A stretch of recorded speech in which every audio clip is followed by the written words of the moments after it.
All right. Hello, everyone, and welcome to THS Wrestling, brought to you by that hashtag show for everything trending in geek pop culture. Today, I am joined by 8-time former IWGP Junior Tag Team Champion and former IWGP Junior Heavyweight Champion, Rocky Romero. Hello, sir. How are you?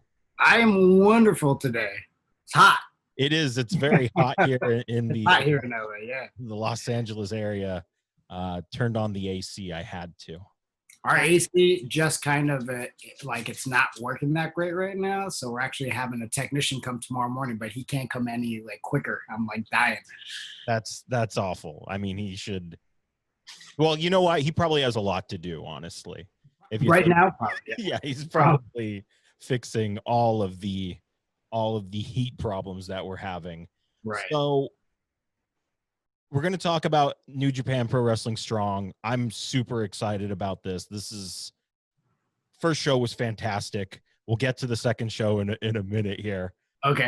I think that card just dropped today, and I did the double take, but we'll get to it because this is going to be a lot of fun.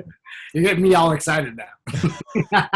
I mean, I'm excited to talk about it, but let's rewind because obviously 2020 has been a year. I guess you could say that with the COVID pandemic. And I know New Japan had to cancel many shows due to that, and they are taking the proper precautions now, which is awesome.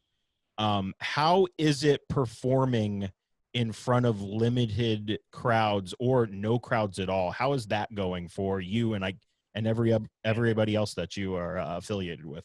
I think it's pretty much the first time is very strange. And then you kind of go into your wrestling entertainment mode of okay, this is how it needs to happen. I need to just focus on my opponent. We're taking that usually there's you're thinking about yourself, your opponent, the referee, and the fans usually, right? So now we're taking the fans out. Referee can stay in there. You can stay in there. And then, but mostly I think it's more about your opponent, And, and New Japan is more of a sports style, so it's not like camera stuff like you would see in WWE so much where, they're so worried about everything should be done to this camera and look for that camera. It's no, we do sports. The camera has to catch us, how we do it. So that's one thing we don't have to worry about at all. So we just go out there, we do our thing. And I think that our, type of wrestling probably works the best, I think, in this kind of situation with having no fans because, similar to how the UFC kind of got, the latest UFC shows with no crowd have been really good because you can hear the slaps and the punches and the kicks and all that. And you can hear the trash talk. I feel it's the same way for our product. So it kind of goes hand in hand and, and it's definitely, obviously our style is more, based in that kind of, sense of reality. So I feel it's weird maybe for the first viewing, but I think that for most wrestling fans, they've kind of gotten used to no fans, right? Or very little fans. So it's kind of not a thing that, say this maybe 4 or 5 months ago, we'd all be oh, this is crazy. But it's kind of just become the norm with everything else. And I think that we are finding out, and I think people are going to see that our product is probably best suited for this, Awesome. I personally really enjoyed your performances in Best of the Super Juniors last year. I remember watching them all live. Twitter was losing their minds over all of them. I mean, some of my favorite ones, Robbie Eagle, Will Ospreay, obviously, Yo, and El Phantasmo, all great matches. And I know the tournament's been canceled this year in Japan. Right. So I'm going to ask you, has there been any talks, because we do have New Japan Strong now, has there been any talks of maybe having a Best of the Super Junior tournament on that program? I think it's, it's a possibility. I think it's a very good possibility, especially if things don't end up opening up. And, and even the borders, they're going to open up eventually, right? For Japan, there's so many residents like ourselves who have, resident visas and residents that were outside of the country that can't get back in, can't get Right. home. Yeah. So I feel like, eventually it's going to probably open up, sooner than later. But I worry that the U.S. is going to be the last on the list, Yeah. So that's going to be the issue. So I think, looking forward with the way that the New Japan Cup USA was the example of how that was on NJ Strong. I think there's a good possibility that we could see, a Best of Super Junior, or maybe like we had the J Cup last year. Right. Maybe that could turn, or something junior formatted definitely could come down the pipeline for New Japan Strong. I would think that's a high case for that. Yeah. Awesome. And I mean, we got a bunch of juniors returning on Friday's card. So Good segue. I mean, thank you. I try. I'm still relatively new at this, but I'm trying. But before we actually do get to those juniors, your former tag team partner, Alex Kozlov, on commentary, pretty cool. Have you given him any advice on I actually taking the table with Kevin Kelly? Yeah, no, he's been pestering me like usual many weeks before we went into filming Strong. So it's like, no, I gave him as much advice as I could. I told him, really just talk about what you know, and and don't feel the need that you have to say anything, because one good thing about like I said, that the way that we do things is like you don't have anybody in here telling you could say this, say that, sputter this out, sputter that. So it's like, let it just come naturally. You have the greatest play-by-play guy in the game, Kevin Kelly, who not only is going to, talk you through it, he's going to direct you. He's going to do like a million things that most of the people won't even see off camera, So he's going to, so you're in good hands, and he'll throw to you when he knows that once he especially feels out what things you're comfortable about talking about, and where your strengths and weaknesses are. He's so good at that. So, yeah, I think in the beginning, first episode was a little rocky, I think, for him, and I as it would be for anybody. I mean, right, first Jazz, people were dogging me for so long, like when I first started, and then they get used to you. I got more comfortable. Kevin really, brought the best out in me. So I, then people were praising us, so which is crazy. So like, I think, and he's got a ton of personality, which is important, so he really is quite the character inside and outside the ring. So I think that's going to shine through, and I think he's going to do well. And he knows his stuff. He was a former champ with me. So. Yeah. He knows what's up for sure. So we did mention a lot of the juniors returning. New Japan Strong this Friday is. I saw the card this morning. I went, holy hell. Somebody's got some competition on Friday nights. Right. We have ACH returning. We have Alex Zane returning as well. PJ Black, Blake Christian, oh my goodness. Jordan Clearwater, all making debuts, which is awesome. And then we also have the semifinals of the New Japan Cup, which is also just a stacked card. Now, we're 2 weeks in, and New Japan is delivering. What can fans expect going forward with this program? I mean, it is exactly what it is. I think for New Japan, it's always about, we'll let the in-ring stuff do the talking for us. And I think it'll just continue with this. NJ Strong, by far, is going to be the best in-ring traditional wrestling show, better than anybody else. I don't think anybody else is going to beat us, when it comes to that, especially on Friday nights. So I feel like, if you want high quality wrestling and you're into that, and you're tired of all the nonsense, and you're tired of all the stuff that I know a lot of fans just feel like exhausted from, come on over to our show. It conveniently starts right after another show, and you can come watch us. And we're not as long. We're only an hour, which is cool. So, and I think it's an easy watch for people, and it's an easy, like, you're giving up an hour out of your week as opposed to 3, 4, 5, 6 hours. So it's like, and I feel like you, as a fan, you'll be satisfied after you watch it, which is important. It's like having a good meal. It's like, yeah, you can go to like the buffet and you pig out, but like it's low quality food, right? But here you can get like high quality food at a decent price. Right. I So feel like that's kind of where we're at. yeah. So do you think and you mentioned spending, I mean, for me, we review a lot of other programs for after the week is over, and I'm like, oh boy, I've been sitting here for like 7 hours watching stuff. Do you think what is your idea? Is 1 hour your ideal time for a wrestling program? Yeah, yeah. I mean, if it's live, I mean, if it's like a live New Japan card, I mean, those seem to fly by because there's only like Yeah. like 6 matches, like a Cork and Hall show, 6 matches, the energy is high. Let's say in like the normal world, right? That doesn't bother me because I feel like New Japan does it best. They're like in and out, even on those like live house show type shows. It's like 2.5 hours and they're in and out. Yeah. Big shows. The biggest show I think this year was done really well when we had the back-to-back nights. I think we were done in like 4 hours, each night, 3.5. It was like boom, boom, boom, boom, boom, boom. Everybody was in and out, which I thought was great. As opposed to like could have easily been like 8 hours, No. 6 hours. I think that's what I really like about the New Japan format. As I remember when I first subscribed to New Japan World, I think I might be a day one guy. I don't know, but I think I'm around there.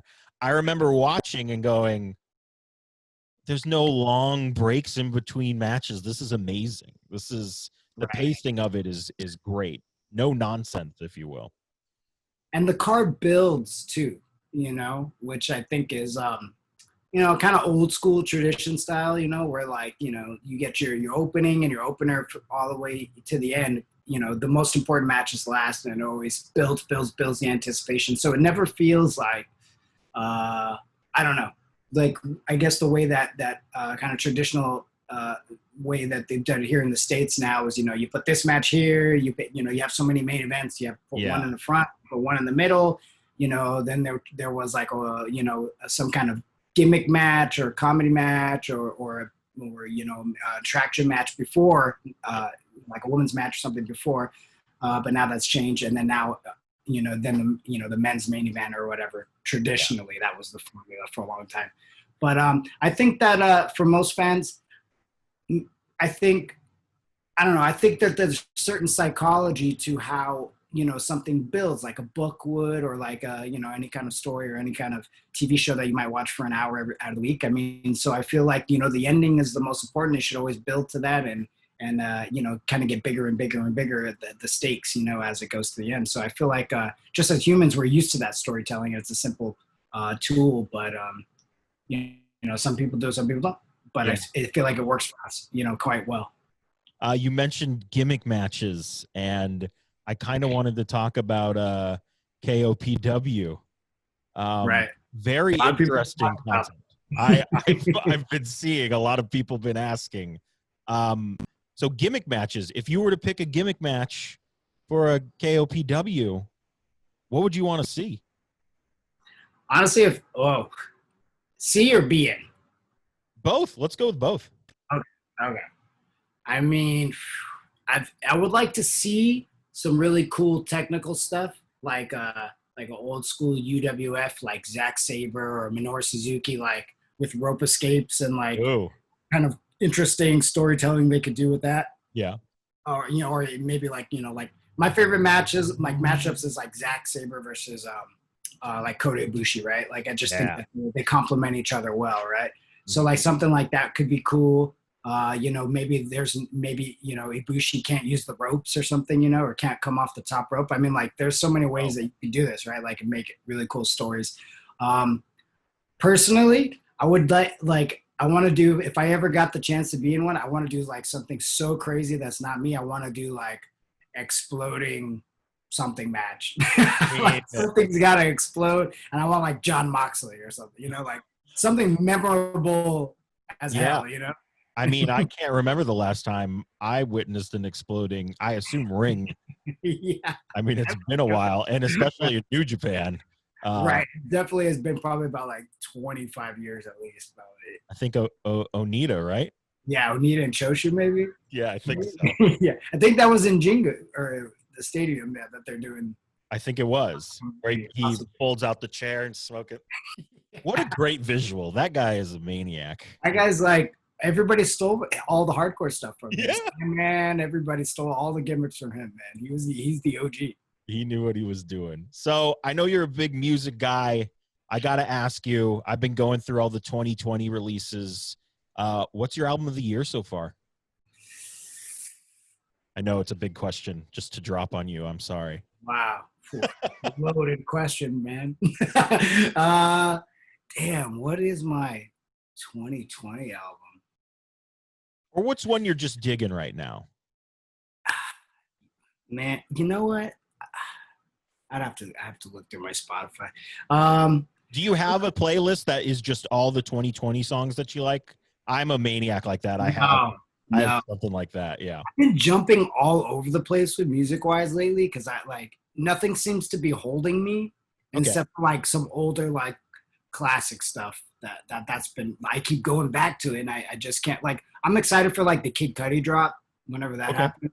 Like I'm super excited for that one because I feel like that one should be pretty good. But I mean I've been actually listening to Man on the Moon 1 and 2 like so much lately. Oh. Yeah. So I don't know. I just like I'm in a weird musical place right now. I you know like some of the new stuff that's come across the table hasn't like gotten me too excited, and then so I don't know. I've kind of listened to it and I jump around, and then I'm like, I don't know. I'm gonna go to some old stuff.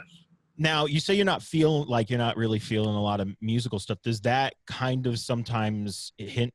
Wow, we're getting a lot deeper than I thought we would. Does that sometimes hinder your creativity, and whether it be like the wrestling ring or with your music? If you can't find inspiration? Yeah, it can. It can. You know, because I feel like, you know, obviously when you listen to something new and it really gets you right, and you can't stop listening to it, you're like hooked to it. Then it really sparks like that.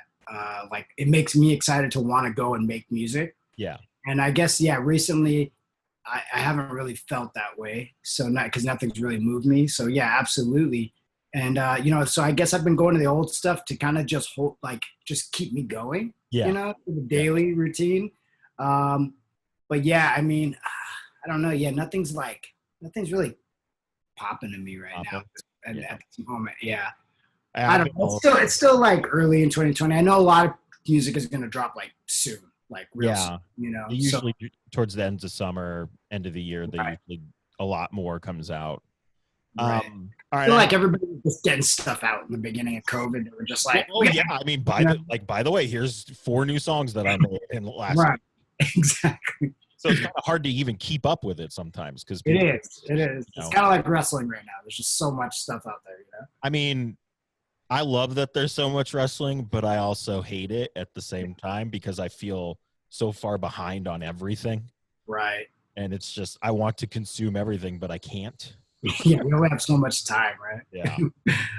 So much time in the day. So, all right, I need some advice from you as a dog dad. So my fiance and we adopted a puppy in October. Okay.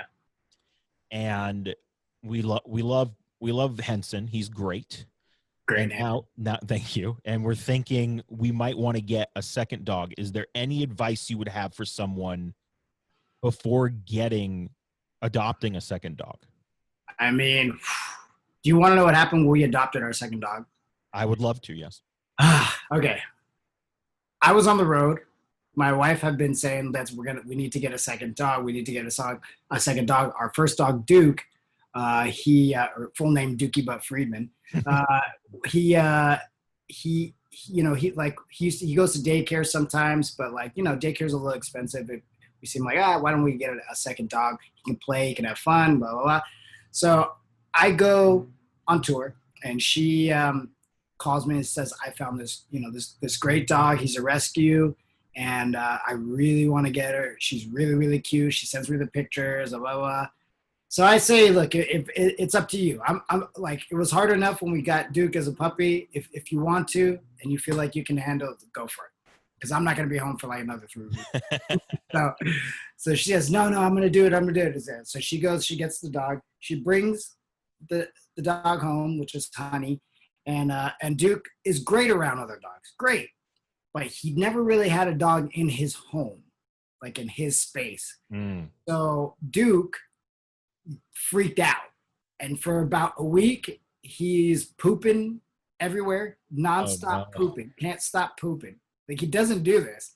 He's like nervous. He's like freaking out. So for a week, he had to like deal with all this like dramatic drama. Anxiety, anxiety, everything. And then he finally kind of like accepted that she's here. But I think he's like waiting for her to leave. And it's already been like 10 months.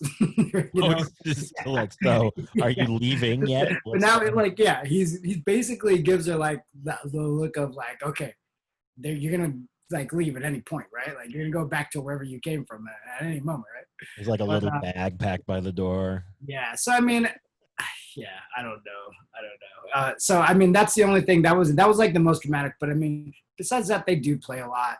And I wouldn't say that they love each other. Maybe she loves him, but he doesn't love her. But like, but they have a good time. But they do have a good time. That's great. Well, Rocky, this was amazing. Thank you so much. If there's anything you would like to plug, please do it now, sir. Yes. Love to plug NJ Strong. We've been talking about it every Friday night. NJPWWorld.com, 7 p.m. Pacific, 10 p.m. Eastern. You can watch Talk and Shop Mania still on Fight TV. And we didn't even get into that. I know. We did. I truthfully, like I said, I'm behind on everything. Right. I have had many people ask me, why have you watched this? And then follow up, why haven't you watched this? And I feel awful, but I do want to watch it. Hashtag worst pay-per-view ever, but for some reason people saying best pay-per-view ever. People are loving it, man. Like it's nuts. So that's still available on Fight TV for the rest of the month. And once you buy it, you have it forever. You can watch it as many times as you like. And it's something that you're going to want to watch a couple times because you're going to miss a lot of stuff. So so that's out. And then we got the podcast with Carl Anderson, Doc Gallows, and myself. It comes out every Sunday wherever you listen to podcasts, Apple, Spotify, Stitcher, all of those great podcast places called Talk and Shop. And it's really silly podcast with three best friends talking about stuff that happens on the road, drinking beers, talking about our family life. It's a lot of fun. And I know I just said wrapping up, but speaking of beer, I saw your little post today. Did you just get those today? So the boys just got them because they're on the East Coast, but mine are being sent to me. I'm waiting patiently, and I'm pissed off that everybody's drinking it before I am. So yeah, we've got a Talk and Shop beer ski that's going to be coming out and dropping pretty soon. We just put the first batch together, so we are getting close to dropping. We don't have a date exactly yet, but it should be available in quite a few states. You know, each state is different with the laws and everything, but we're figuring that out. And but it'll be available in quite a few states, and we're super excited about it because the beer is actually really good. But we're gonna probably label it hashtag worst beer ever. Just the label's great. That's an amazing label. It's like Mount Rushmore and all our stupid races. Oh man. Well, Rocky, thank you so much once again. Everybody, NewJapanWorld.com, Friday nights, 10 p.m. Eastern. New Japan Pro Wrestling Strong. Check it out. And I've been John for that hashtag show for everything trending in geek pop culture.